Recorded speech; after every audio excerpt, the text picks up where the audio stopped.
Militarily Speaking, episode 47, Warrior Bonfire Program. This episode, we talk with Mike Foss, Lieutenant Colonel, U.S. Army retired, President of Warrior Bonfire Program.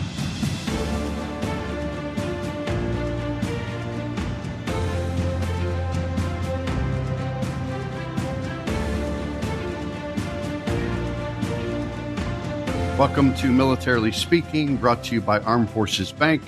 I'm Tom McLean, and across from me is Jodi Vickery, my co-host. I am the Regional Military Executive for Armed Forces Bank, and Jodi is the Executive Vice President, Director of Military Consumer Lending. You know, it's a new year, Jodi, and this is our first podcast of 2024. I know. We should change your title. Should we? What is your title? That's a good question, Tom. Master of all. Right? It will work for food. Other duties as assigned. All other duties as assigned. Jack of all trades. You smile and gracefully accept the responsibility. Yes. So we'll move on from that hot potato. So we get back to Mike? Yes. Again, Welcome to our show. We're excited to have you listening and learning about our guest, Mike, with the Warrior Bonfire Program. We do want to tell our audience just a little bit about you, Mike. So bear with us. You should know all of this, I hope. No surprises. Mike Foss serves as the president of the Warrior Bonfire Program and was previously on the board of directors. As president, Mike oversees the vision and mission of the program. His responsibilities include oversight of all organization fundraising efforts, expenditures, hierarchy, and implementation of the organization's growth plan. Mike is certified in mental health first aid and has been trained to provide initial help to people experiencing problems such as depression, anxiety disorders, psychosis, and substance use disorders through the National Council for Behavioral Health. Mike is a retired... Well done so far. Thank you. Keep going. Thank you. I've been working on my reading skills. I appreciate that validation. Evelyn would. Mike is a retired U.S. Army Lieutenant Colonel engineer. Foss served as a squad leader and platoon sergeant, 132nd Engineer Battalion, platoon leader and executive officer, 4th Engineer Battalion, commander, 994th Engineer Company, Bailey Bridge, and the 409th Engineer Company, executive officer, 244th Engineer Battalion, Combat Heavy, collection manager G2 at the Army Space and Missile Defense Command, commander 3 of the 361st TSBN, deputy commander 5th Armored Brigade, and military executive National Geospatial Intelligence Agency. I thought that word would get you. I sounded it out. I did that phonetically, and I think I nailed it. So welcome, Mike. It's an honor to have you on our show. We're so thankful that you're with us. We'd love to just have you start by having you tell our audience a little bit about your organization at a macro level. Well, thank you so much, and thanks for having me. And it's an honor to be with you all. The Warrior Bonfire, it supports combat wounded veterans, Purple Heart recipients. And how we do that is our main program is our Bonfire Retreat, which is designed for 6 Purple Heart recipients and then an event leader. A lot of times that event leader is a Purple Heart as well. And what we do is we take them on recreational therapy-based events around the country. There's healing in the great outdoors. And so we take them out hunting, fishing, surfing, skiing, snowmobiling, golfing, caving, NASCAR experiences, just all sorts of outdoor activities. But what it's really designed to do is help build support communities, transform lives, and foster healing. And I use the word formal here that is not the right word, but I haven't came up with the best word. We do 3 formal things on each bonfire retreat. First night, after everybody's settled in and had dinner, we sit around the kitchen table or, out on the deck or wherever, and everybody tells their story. I've probably been on 50 or so bonfire retreats. Wow. And I have yet to not hear either thoughts of suicide or attempting and failing at suicide on one of those conversations. The other thing that we do is what we call a coping session. Guys sit around and talk about how they cope with things, whether that be post-traumatic stress, physical injury, traumatic brain injury, raising kids, marital issues, whatever it is, and they talk about it. And the purpose of that is to share with others some ideas on how to cope. And it turned into a great conversation, and every single one of them is different. And then the last thing we do on the last night, Warrior Bonfire, we do a bonfire. Now, to be honest with you, rarely is it really a bonfire. Sometimes it's more of a campfire type of thing. But what we do is we retire a U.S. flag, but we do it a little differently. First of all, we use an old Boy Scout ceremony. And rather than retiring the flag whole, we prepare that flag, and there's a special way we do it. So everyone gets a red stripe, a white stripe, and a blue stripe. And as we go around, everyone puts each stripe in honor of a fallen comrade. A lot of times people will tell the story of that person, or sometimes the emotions are just too much and they can't say anything and they just put it in the fire. But what it's really designed for is two things. And in the first one we thought of right away, the second one we just came across. The first thing is there's a lot of guys out there with survivor's guilt. And, my buddy I should have gone, not my buddy. And so that honoring them helps them know that they got to keep on going for this guy. And then the other thing, and this is the one we didn't, we just came across. We didn't think it was the thick of this. But so many of these, and I say guys, it's males and females.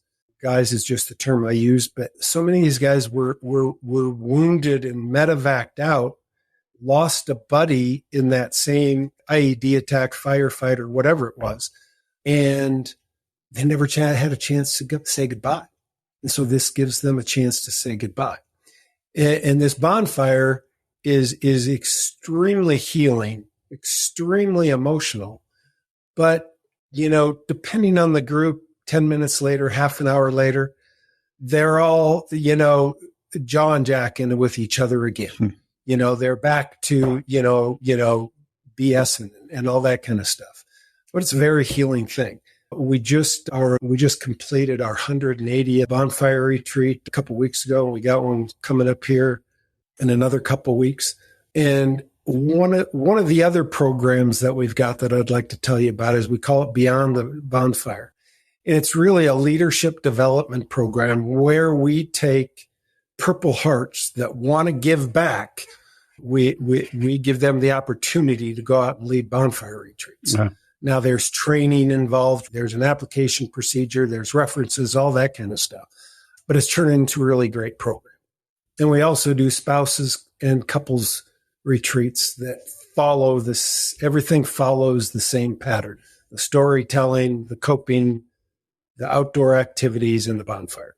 How do you determine where the bonfire will be held? Is it a geographic thing? Do you do things on a calendar or rotational basis?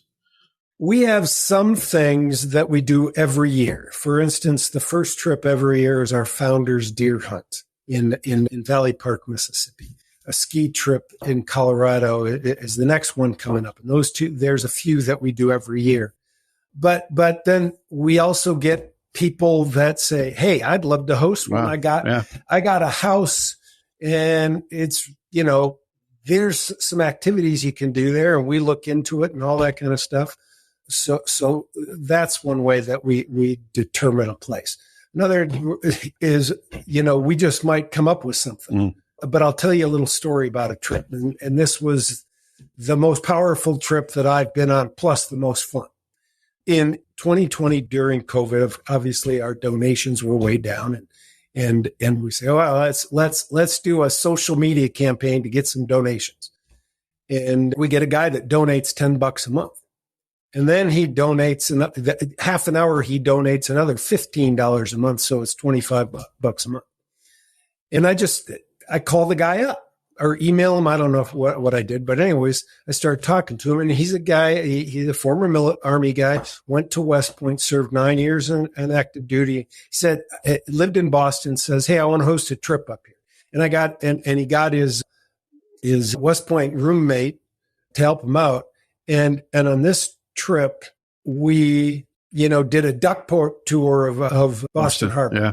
We got a tour on the USS Constitution, and the guys got to sleep on the USS Constitution. And we went to Fenway Park for a Red Sox game, and it was Red Sox versus Yankees with playoff implications. There's an organization out there called the Suite for Harry's Heroes. And Jim Beam has a dugout right next to the Red Sox dugout. And they got that dugout from Jim Beam, donated that to us, which is like a $25,000 value. And we're watching a Yankees Red Sox game at, ground level. Very cool. And then we went down to Connecticut, and they'd set up fishing in Long Island Sound. One of the guys family had an apple orchard. We went and picked apples, and everybody thought, "Oh, this is going to be what fun is this?" And it was great. Watching paint dry. Yeah. But the coolest thing was they set up. Kevin, who was the roommate, is a Mohican Native American, and he set up going in the sweat lodge with the elder who runs the sweat lodge, and I mean, it's such a moving experience, such a strong experience, such a tie to our bonfire ceremony.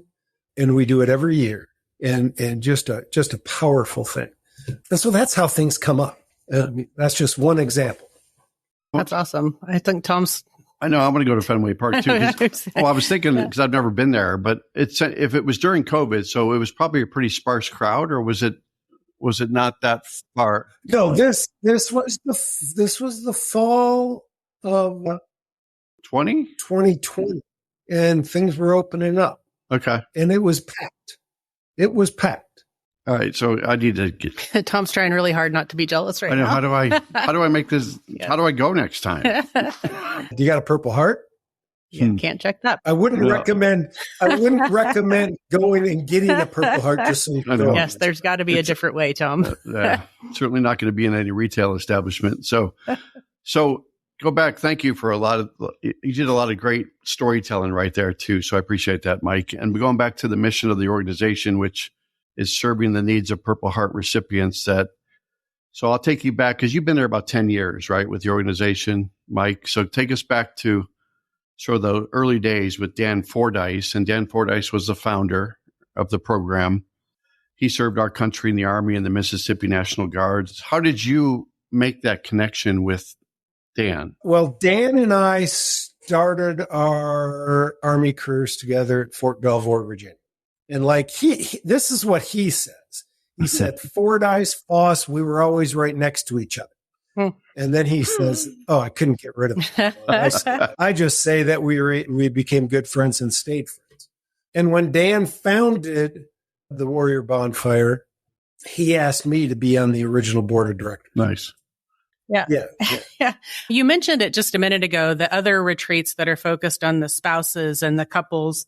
I know that just being a military spouse can take a toll. And I know it was difficult when my husband and I were first married, and we weren't in an extreme situation by any stretch. I know some of my friends that were also obviously spouses had it kind of way worse than we did. How do you specifically reach the military spouse? What do you do specifically for couples at those retreats that bring them together and kind of give them some relief from all that goes into putting stress on that relationship?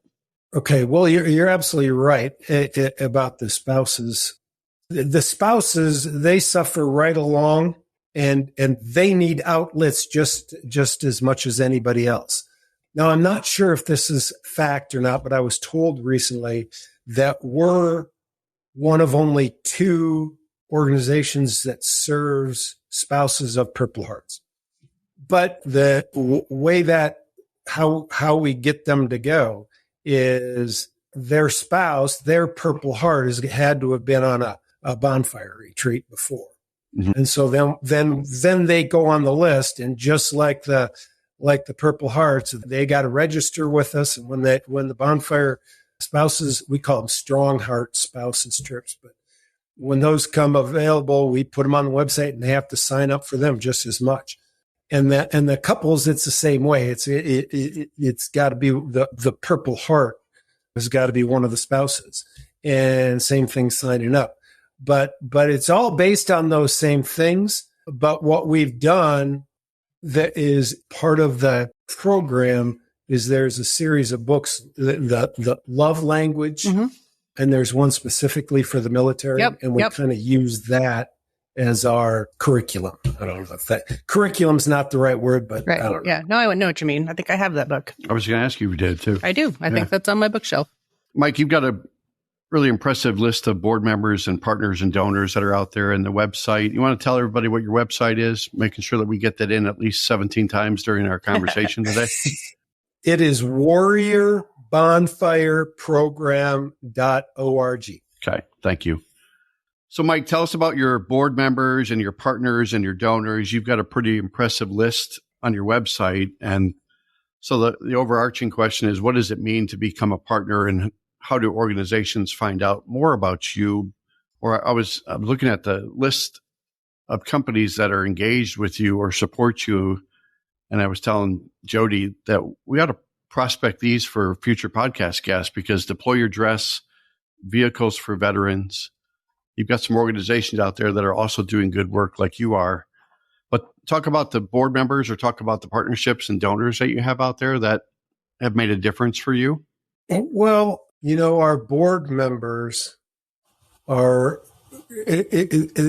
kind of a variety of folks. Right. One of our board members is one of our Purple Hearts who was on Bonfire. I think he was on Bonfire number 3. Oh. He's progressed. I've had him on a bonfire too, because we're not a one and done type of deal. Right. But we have board members that are former military people. We have board member that's a spouse of an active duty guy, right? Still, he's still in active duty. We've got people that have supported us. Some of our board members have supported us in the past. And then we figured that these are people that we would like as on our board. Mm-hmm. And it's really a hodgepodge of a group of people. And the good thing about it is we have people on there that were in the military, people, a spouse that's husband. I'm going to say she's still in the military. We have people that have never been in the military. Mm-hmm. And so we get people from a different perspective. And I think that's what helps us. And then as far as our supporters and donors, it comes through all sorts of things, personal relationships, people recommending that somebody look at us. I'll tell you a story about a fundraiser we have every year here in Denver. Mm-hmm. It's called Vet Stock. And how this became is a guy, his son and my son were both on youth football together. And then I ended up being the head coach of this youth football team. I think Kyle was in 2nd grade and Matt was a year older in 3rd grade. And he said he'd volunteer to help. And we just became good friends. And we do this thing called Jammin' at the Bonfire. And we do it in Jackson, Mississippi, and in Denver, where a band goes in and plays. And I called up Bob one day and say, "Hey, I know people in music. Anybody that would like to run that here in Denver?" And he got a group of people and volunteered, and they play in the lobby of the Denver VA hospital. And then he came up with this Vet Stock idea, which is a two-day music festival in suburban Denver. And it's all to raise funds for the Warrior Bonfire. And I'll tell you, and I do not want to get political, but I'm just going to, and I'm not getting political. La. Okay, go. But Bob couldn't be more opposite politically than I am. Mm. But we both love veterans. And we can have conversations about politics and not get pissed off at each other. That's a lost start anymore. He's one in a few. Yeah. I truly believe that's most Americans, and that we can get along and, agree to disagree and all that stuff. But anyways, that's how that one happened. There's all sorts of stories like that. And I could go on for, an hour telling you different stories, but it's just people wanting to help. I was going to say jamming at the bonfire was what I drew attention to that, right? Yeah. Tom's I'm a big concert music. goer, big music. I've been trying to go see Lieutenant Dan, his band, trying to get concert venues and dates for that too. So if there's a Denver annual, if I can't go to Fenway Park, I'm going to Denver for the jam session. Okay. I think you should go to Vetstock. Vetstock. Yeah. All right. Wear your Armed Forces Bank, This Is Who We Are t-shirt. Mike's going to uninvite me, though. Right. and that's June 8th and 9th. There you go. He gave me the date. It's really the 11th and 12th. He gave me the... Yeah. All the food trucks will be gone by then, but it'll be fine, Tom. It'll be empty, but you'll be there. Yeah. I want to touch on something with you for just a minute. I think there's a lot of wisdom in kind of the approach. And, you talk about, I think I read maybe on the website, you could spend a full day with a certified therapist and go into a lot of detail around all of the things that are on your mind. And it may not hold a candle to spending a day with some of your fellow veterans and people that have shared experiences. And I think there's so much to that. My husband's been retired for, I think, probably 5 or 6 years now. And to this day, they still check in with each other. They still reach out when they know somebody's having a hard time and just say, hey, are you doing all right? They just sort of have this spidey sense that something's going on. He got his battle buddies that he checks in with, that they've been through it together. Can you try and explain that connection to people that haven't worn the uniform, that may not get that, and why that's such a big deal? Well, I'll start out with people that have been through trauma in their life. I've learned this over the years, can only truly open up to someone who's been through that same event, traumatic event. And I'm going to give you 3 examples. None of them have to do with anybody from the Warrior Bonfire Program. The first example, and this is a happy traumatic experience, but a woman that goes through childbirth, that's a traumatic event. She can only truly open up to another woman that's gone through childbirth. Right. I was in the room 3 times. I don't truly get what my wife went through. Okay. And that's a happy traumatic event, but it's still traumatic. The second example I'll give you is my son, my youngest son. When Kyle was 18, there was a shooting at his school. Kyle was 2 classrooms away, heard the gunfire, heard the Molotov cocktails go off, knew the girl that ended up being murdered, knew the shooter who took his own life. He has never talked about that day to me, my wife, his big brother, or his big sister.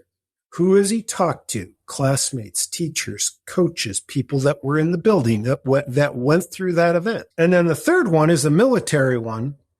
And I guess I lied a little bit. Dan Fordyce, our founder, he was involved in this.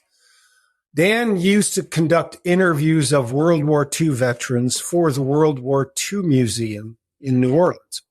And he was in 2016, he was interviewing a guy, Philip Cassio, from Greenwood, Mississippi.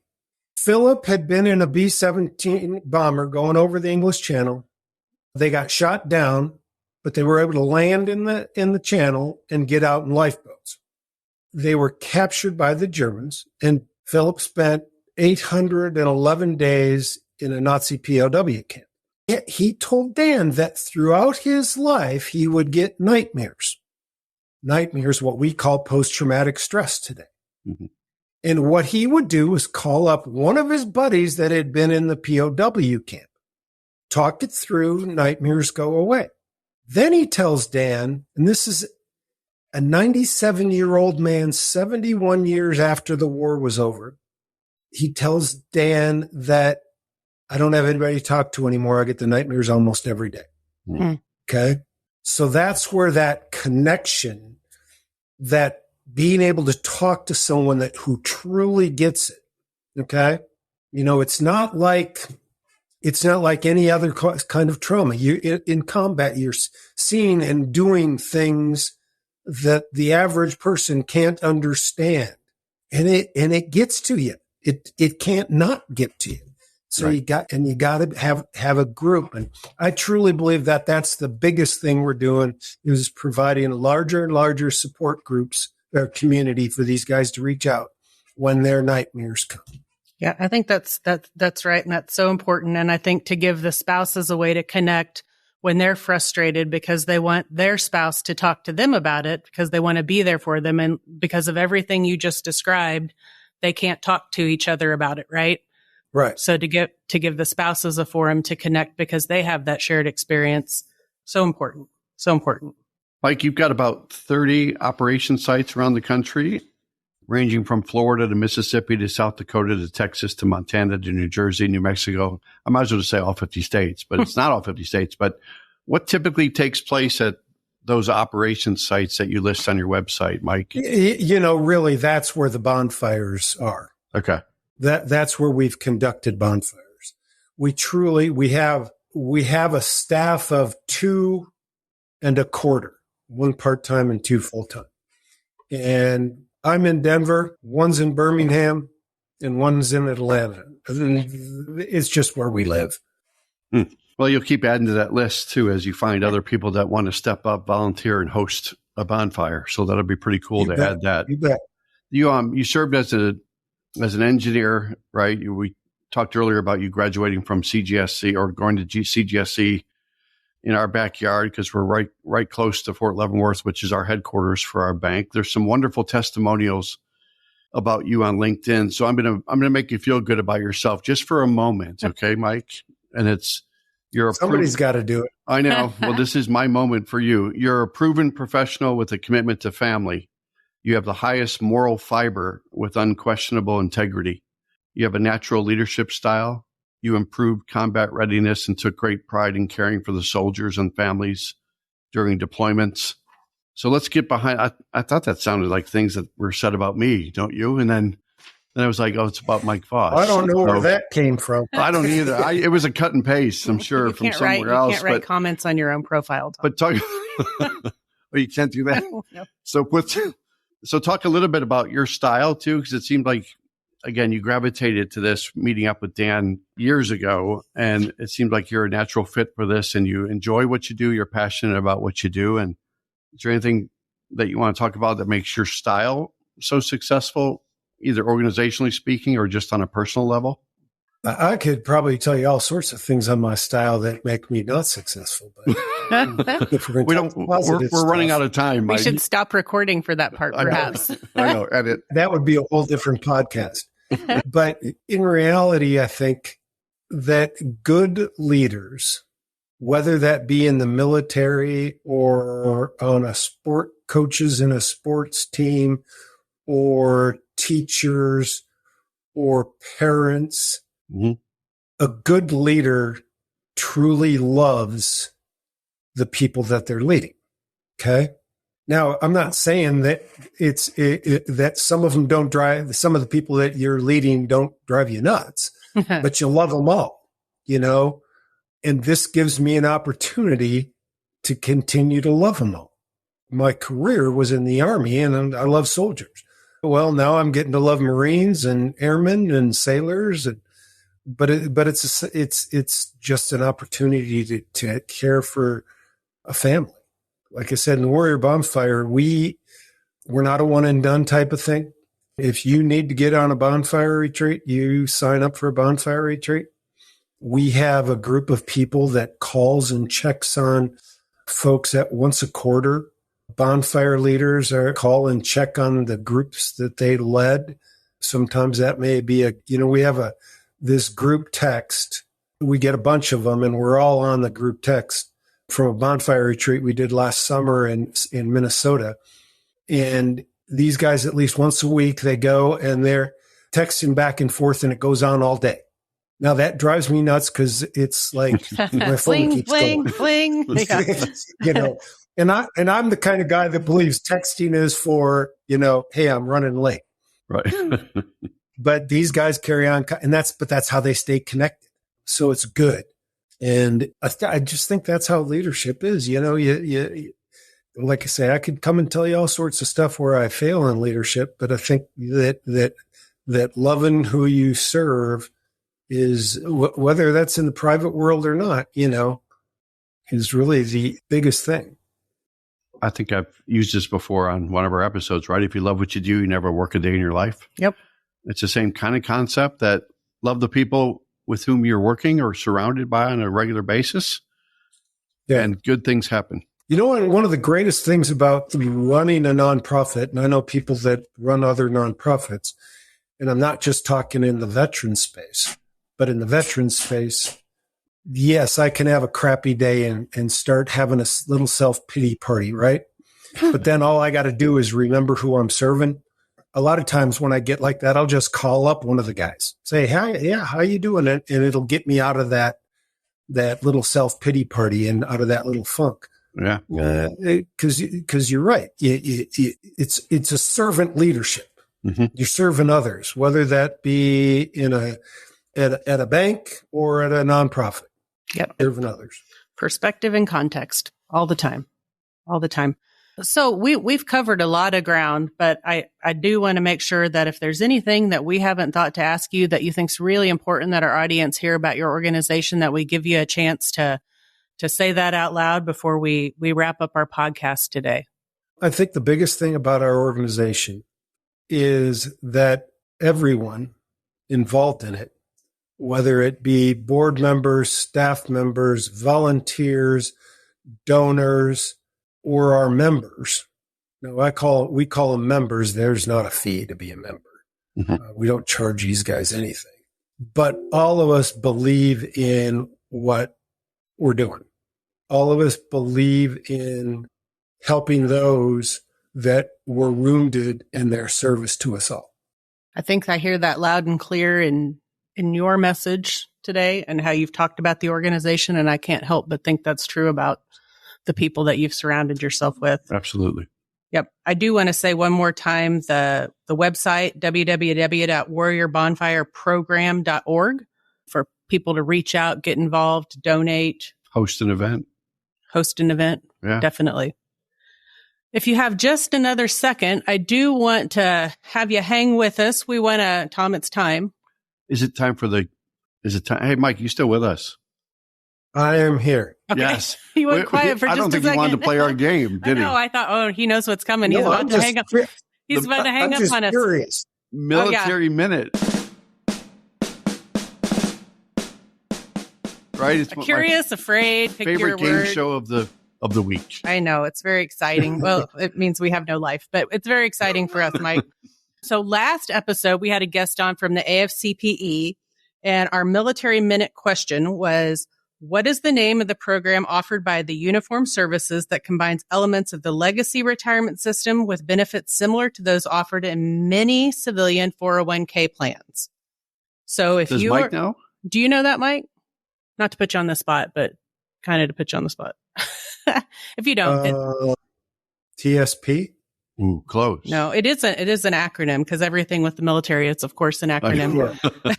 But if you are in our audience and you answered Blended Retirement System, or BRS, when we dropped that podcast, watch for us to post your name as the lucky recipient for $50 for yourself and $50 for a charity of your choice.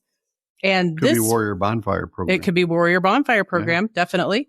This week's Military Minute, you might know this one, Mike, but you're not allowed to answer, so don't give it away. Say anything. What was the original name of the Purple Heart? So consult Google, consult whatever you. I know the answer because it's on my piece of paper in front of me, but I did not know the answer. I put it on there, didn't I? Yes. So if you know the answer when this podcast hits, make sure that you comment your guess, your informed answer, as it were, and then we will let you know next episode. Google. And you too could be eligible to win $50 for yourself or $50 for a charity of your choice, which could be Warrior Bonfire Program. And Mike, we just want to say thank you so much for joining us today and spending an hour or so with us and telling us, and more importantly, our audience, all about your organization, the great work that you do. I hear it in your voice that you love the mission that you're fulfilling every day. And we're lucky to spend the time with you. It's my pleasure, and thanks so much for having me. Thank you for all you guys do. You're very welcome. Right back at you. If you enjoyed today's episode, go out to afbank.com and subscribe to the show. Also, make sure to rate us or leave us a comment, good, bad, or ugly, about Jodi on your favorite podcast platform, such as Apple Podcasts, Spotify, and YouTube. We are out on YouTube now, so I appreciate, again, all that you do, and thank you for your service. Yes. Pleasure. Thank you, guys. Thanks so much.